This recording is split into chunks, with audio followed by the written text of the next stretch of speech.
Welcome to inside of Tanvin's world. আসসালামু আলাইকুম। আশা করছি আলহামদুলিল্লাহ আপনারা সবাই ভালো আছেন।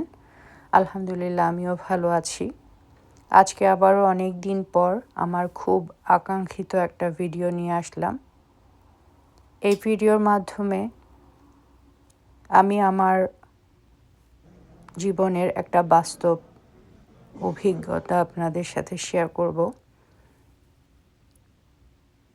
হয়তো আপনাদের ভালো লাগতে পারে।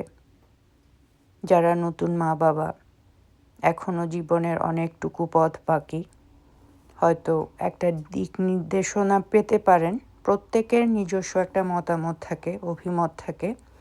আমি অলওয়েজ ওটা রেসপেক্ট করি এবং আমি আমারটাও রেসপেক্ট করি। তাই আমি আমারটা আপনাদের সাথে শেয়ার করলাম এবং আপনাদের কাছে অনুরোধ থাকবে ভিডিওর শুরুতেই আমার ভিডিওটা পুরোটা দেখবেন, দেখে আপনাদের অভিমত জানাবেন।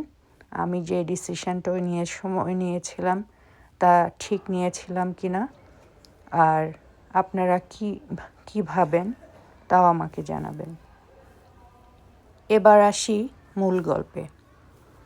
আজকের গল্পটা শুরু হয়েছে আমেরিকান গার্ল ডল নিয়ে। পুরো গল্প জুড়ে আমি আমেরিকান গার্ল প্লেস আপনাদের দেখাবো, আর আমার মেয়েকে নিয়ে যখন আমি এখানে এসেছিলাম তখন ওকে আমি একটা লেসন দিতে চেয়েছিলাম, তা আপনাদের সাথে শেয়ার করব। এই স্টোর যখন প্রথম ওপেন হয়েছিল ওকে নিয়ে এসেছিলাম। এই সাজানো গুছানো এত সুন্দর ডল স্টোরটা, ওটা শুধু যে বাচ্চাদেরকে আকর্ষণ করছে তাই না, এটা একজন মাকেও আকর্ষণ করছে। কিন্তু আমি এসেছিলাম আমার মেয়েকে একটা অভিজ্ঞতা দেওয়ার জন্য এই সুন্দর পরিবেশটার। আমার মেয়েও খুবই হ্যাপি ছিল এখানে এসে, সব কিছু দেখছিল, খুবই উপভোগ করছিল এবং ও এখান থেকে একটা ডল কিনতে চেয়েছিল। শেষ পর্যন্ত কি আমি ওকে ওই ডলটা দিয়েছিলাম? আর না দিলে বা কি হয়েছে, বা দিলেও কি হয়েছে, আজকের গল্পে তাই থাকবে। তার আগে এই আমেরিকান গার্ল ডল সম্বন্ধে আমি আপনাদেরকে একটা ছোট্ট পরিচিতি দিতে চাই। আমেরিকান ডল একটা আভিজাত্যের প্রতীক, একটা ব্র্যান্ড। অভিজাত পরিবারের ছোট মেয়েরা এই ডল নিয়ে খেলতে পছন্দ করে। এই ডলগুলি শুধু আসলে একটা খেলনা না, এই ডলগুলির মাধ্যমে ছোট মেয়েদেরকে আমেরিকান হিস্ট্রি শিক্ষা দেওয়া হয়। প্রত্যেকটা ডলের এক এক সময়ের হিস্ট্রি তুলে ধরে, যা বাচ্চা মেয়েদের বিশেষ সময় বা ঘটনার সাথে পরিচয় করিয়ে দেওয়া হয়, যা মেয়েদের কল্পনা শক্তিকে আরও সমৃদ্ধ করে। এখানে বিভিন্ন পেশার ডল আছে, যা দেখে বাচ্চাদের বড় হলে ওরকমই একজন কেউ হওয়ার ইচ্ছা জাগতে পারে। এছাড়াও এই ডলগুলির সাথে খেলাধুলা করে ওরা ওদের নিজেদের অনুভূতিগুলিকে তৈরি করতে পারে এবং সামাজিকতা শিখতে পারে। সব কিছু মিলিয়ে এই ডলগুলি অনেকভাবেই ছোট বাচ্চাদেরকে এফেক্ট করে, যার জন্য সব বাচ্চারাই এরকম একটা ডল পেতে চায়। কিন্তু আমি আমার মেয়েকে ওই সময়ে ওই দিন ওই ডলটা ওকে কিনে দেয়নি। আমি ওকে, এই যে দেখতে পাচ্ছেন ওর কতটা মন খারাপ। আমি ভেবেছিলাম আমার মেয়েকে আমি এখানে নিয়ে এসেছি, ওই সুন্দর পরিবেশটা দেখবে, এখানে সব কিছু দেখেও একটা অভিজ্ঞতা তৈরি করবে ওর জীবনের জন্য। আর আমি কিনে দিলেও আরও পরে দিব এক সময়, এটাই আমি ওকে বোঝাতে চেয়েছিলাম। ওই সময়ও ও অনেক মন খারাপ করেছে, অনেক কান্নাও করেছিল। তারপর তো চলে এসেছি, কিন্তু সব সময়ই ও ওই সময়টার কথা বলতো।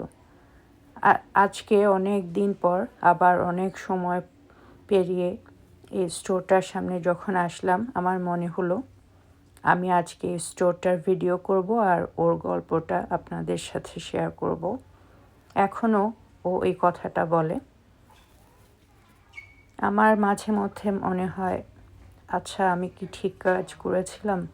আমি যে আমার মেয়েকে ওই দিন ওই ডলটা দেইনি, এখনও সে ভুলতে পারে না। এখনও ওর অনেক কিছু পাওয়ার পরেও ওই একটা জিনিস ও সবসময় বলে। কিন্তু আমি এই ভিডিওটা করেছিলাম 2021-এ। আজকে 3 বছর পরে এসে এখন আমি আরও পরিষ্কারভাবে আমার মনে হয় আমি ওই দিন যে কাজটা করেছিলাম ঠিক কাজটাই করেছিলাম।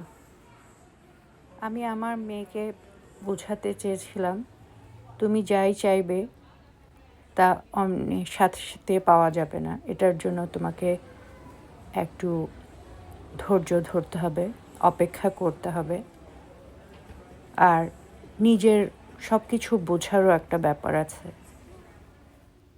তাই আমি ওই দিনের ওকে ওই ডলটা হাতে তুলে দেইনি। ওই ডলটা না দেওয়ার কারণে হয়তো ওর ভিতরে এই যে ধৈর্য ধরার একটা শক্তি তৈরি হয়েছে, যেটা ওর ওই সময় থেকে এখন পর্যন্ত অনেক কাজে লাগছে। আলহামদুলিল্লাহ, আলহামদুলিল্লাহ, আলহামদুলিল্লাহ। আল্লাহর অশেষ রহমতে ও হাই স্কুল পাশ করলো, কলেজ পাশ করলো, কিছুদিন চাকরি করলো এবং এখন একজন মেডিকেল স্টুডেন্ট হিসেবে ও পড়াশোনা শুরু করেছে। তো এই যে সময়, এবং ওর পড়তে গিয়েছিল অনেক দূরে পরিবারের সবাইকে রেখে, একা সব কিছু সামলে। তাই আমার মনে হয়েছে এই শক্তি বিভিন্ন, শুধু আমেরিকান গার্ল ডলটা না দেয়া তাই না, এছাড়াও আমি আমার বাচ্চাদেরকে সব সময় বিভিন্ন কিছু শিক্ষা দিতে চেয়েছি। আমার অন্য অনেক শিক্ষার ভিতরে আমি বাচ্চাদেরকে একইভাবে ধর্মীয় শিক্ষা দিতে চেয়েছি। তাই হয়তো আমি ডলটা কিনে দিতে ওকে চাইনি, কিন্তু আমি ওই একই হিস্ট্রি বুকগুলি কিন্তু আমি ওকে কিনে দিয়েছি। আমি ওটার সাথে ডল ছিল, ওই ছোট্ট ডলটার সাথে ও হিস্ট্রিটা জানতে পেরেছে। ওকে ডল স্টোরে আনার আগে বুকগুলি আমি কিনে দিয়েছিলাম।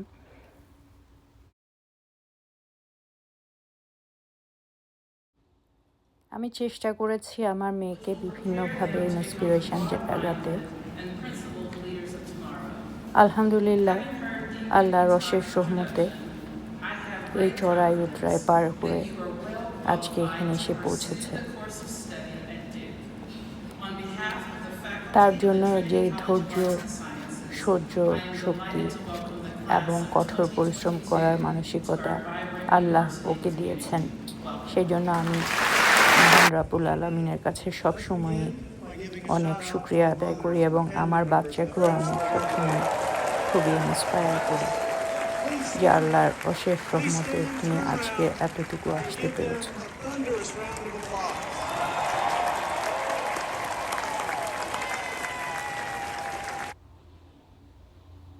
যেদিন আমার মেয়ের গ্র্যাজুয়েশন ছিল ওদিন মাদার্স ডে ছিল, তাই সব মাদারদেরকে ওরা স্ট্যান্ড করে একটা অনার জানিয়েছে।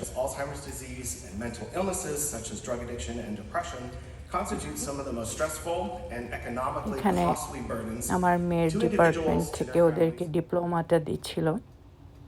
আশা করছি আপনারা আমার ভিডিওটা পুরো দেখেছেন।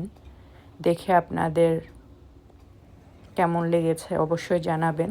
তবে এটা আমার ব্যক্তিগত অভিমত, আমি চেষ্টা করেছি এভাবে। আপনাদের প্রত্যেকের নিজস্ব মতামত, নিজস্ব ইচ্ছা থাকতে পারে। তবে আমার মনে হয় ছেলে মেয়ে বড় করতে গেলে সবসময় একটা চিন্তা রেখে বড় করতে হবে।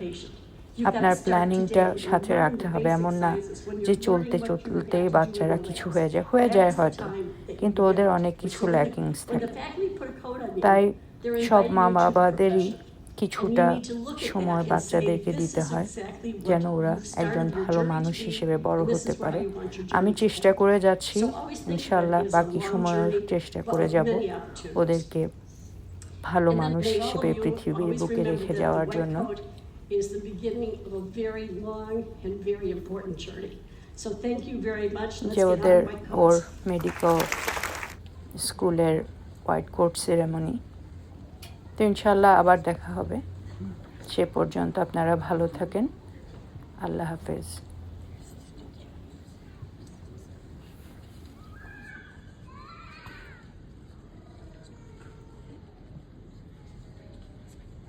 Rifa Nujiba, Trevor.